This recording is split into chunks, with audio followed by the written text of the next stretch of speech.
I aften er vi kommet her med den påstand, at den danske stat hver dag, året rundt, millioner af gange, krænker danskernes persondatarettigheder.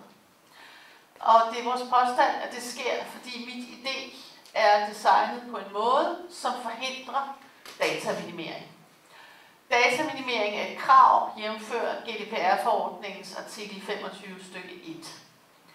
Og hvis jeg skal gøre det helt kort, fordi Stefan kunne godt tænke sig, at pointen kom lige med det samme, så er det jo, at GDPR-forordningen udspringer af EU's charter for grundlæggende rettigheder, og det handler om menneskerettigheder, det handler om vores grundlæggende frihedsrettigheder, vores grundlovssikrede retssikkerhed, det handler om, at vi aldrig mere skal have en anden verdenskrig.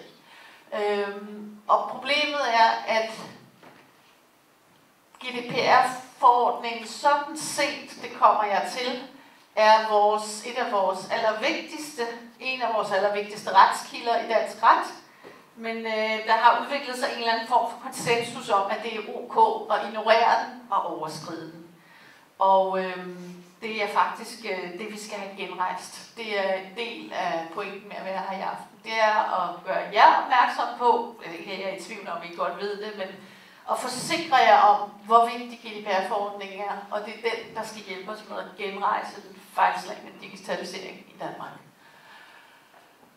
Jeg bliver nødt til, for at kunne illustrere, hvor det er, filmen knækker i mit idé, og give en kort introduktion til gældende persondataret. Jeg skal nok virkelig prøve at gøre det kort. Ja. I 99, der udformede man charteret for grundlæggende rettigheder. Og som I kan se, så handler det som nævnt om frihed, lighed, solidaritet og retfærdighed.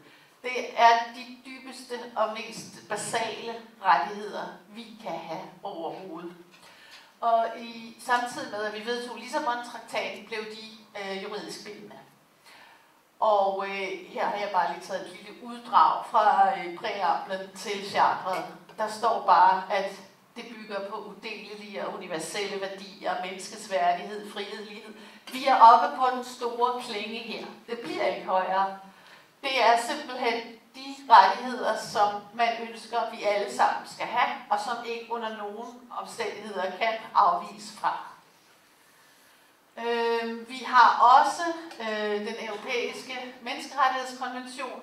Den går jo tilbage til 1950 og er jo et direkte resultat af 2. verdenskrig. Men det, der er pointen, det er, at vi er nødt til at holde os til charteret, fordi det er det, som GDPR-forordningen udspringer af. Men EU og EU's domstol henviser i stadig højere grad til den europæiske menneskerettighedskonvention. Og det er rigtig vigtigt, fordi der har vi jo et næsten parallelt sæt menneskerettigheder. EU's generelle forordning om databeskyttelse blev vedtaget i 2016 og trådte i kraft i maj 2018. Man kunne jo nærmest ikke trække vejret dengang uden at høre om GDPR. Men det handlede alt sammen om, hvordan virksomhederne skulle opbevare vores data, og hvordan de skulle slette og ikke om det, som det i virkeligheden handler om, nemlig at det skal beskytte vores data, og i virkeligheden sørge for, at de slet ikke bliver skabt i første instans. Det er vigtigt at holde sig for øje, at GDPR er en forordning, og en forordning er en retskilde, som skal implementeres, som den er. Det vil sige, at den må ikke blive implementeret i national lovgivning, den skal implementeres sådan, som den er, og den har bindende EU-retlig sekundærregulering. Eller den er en bindende EU-retlig sekundærregulering. Når der står, at den både har horisontal og direkte virkning, så vil det sige, at borgerne både kan påberåbe sig virkningen af den i forhold til staten og i forhold til andre borgere. GDPR regulerer alle væsentlige spørgsmål om databeskyttelse osv. osv. Og så en ret vigtig pointe, en forordning skal jo implementeres ens i alle medlemsstaterne. Og det vil sige, det gør man i et harmoniseringsøje med, sådan at vi kan være sikre på, at Tyskland implementerer på samme måde som Danmark. Hvis det nu var et direktiv, så er der mere frihed til at integrere i national lovgivning. Men når det er en forordning, så skal den altså implementeres, som den står.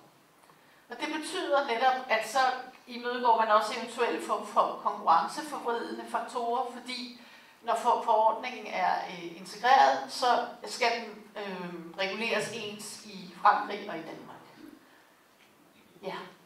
Og det er altså vigtigt lige at gentage, det er en central retskilde i dansk persondataret. Så er der forbindelsen mellem EU's charter og GDPR, og det var ligesom det, som jeg sagde før, så det behøver jeg ikke gøre så meget ved, fordi det er EU-domstolen, der er øverste ret i forhold til EU-retten og fastlægger regler og rettigheder. Men det er jo ikke nyt, det ved vi godt. Nødvendighedskriteriet, et EU-retligt princip, er rigtig vigtigt lige at definere. Det handler om, at når man laver en foranstaltning, det kan være inden for forvaltningsretten, det kan være i forhold til persondataretten, så skal foranstaltningen være lige præcis så nødvendig, som det er nødvendigt i forhold til at opnå sit mål. Har man en valgmulighed, så skal man altid vælge den mindst bebyrdende foranstaltning for borgeren.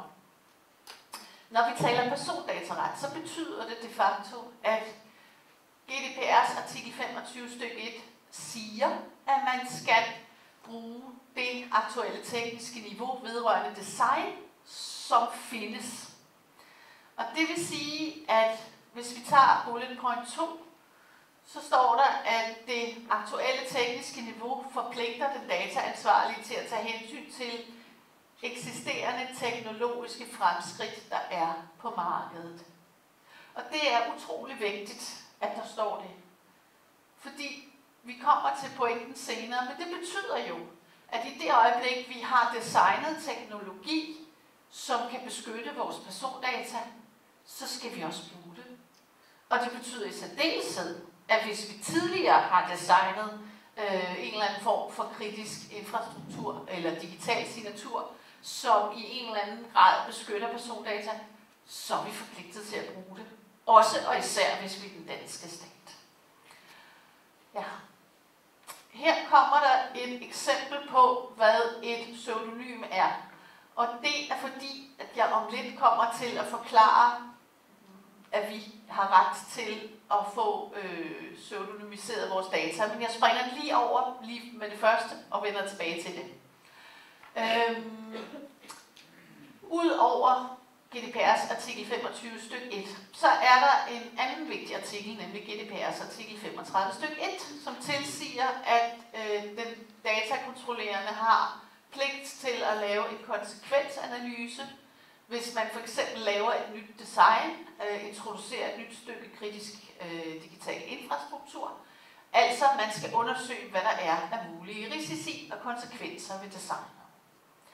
Og jeg har copy-pastet fra selve GDPR-forordningen, hvis en type behandling, navnlig ved brug af nye teknologier, vil indebære en høj risiko for fysiske personers rettigheder, så skal man forud for behandlingen undersøge dette. Og der står, at man kan lave flere forskellige undersøgelser. Og det er rigtig vigtigt, fordi det er jo egentlig bare sådan en foruddiskonteret kontrol, hvor man siger, er der nogle dele af det her stykke kritisk infrastruktur, der ikke overholder lovgivningen? Det lyder jo ret enkelt. Ja. Så har vi GDPR's artikel 23. Og det gode ved GDPR's artikel 23, det er, at den siger, at der er nogle artikler, man kan fravige under bestemte omstændigheder. Og her kommer vi til sådan et knæsat juridisk princip, og det handler om at fortolke modsætningsvist. Og med den her artikel betyder det simpelthen bare, at de artikler, der ikke er oplistet her, den kan man aldrig fravige. Så det vil sige, at der står her 12-22 og 34 artikel 5. Super. Og så er der noget med 12-22 når et eller andet. Nå. Men det betyder i så fald modsætningsvist, at GDPR's artikel 25 stykke 1 aldrig kan fraviges.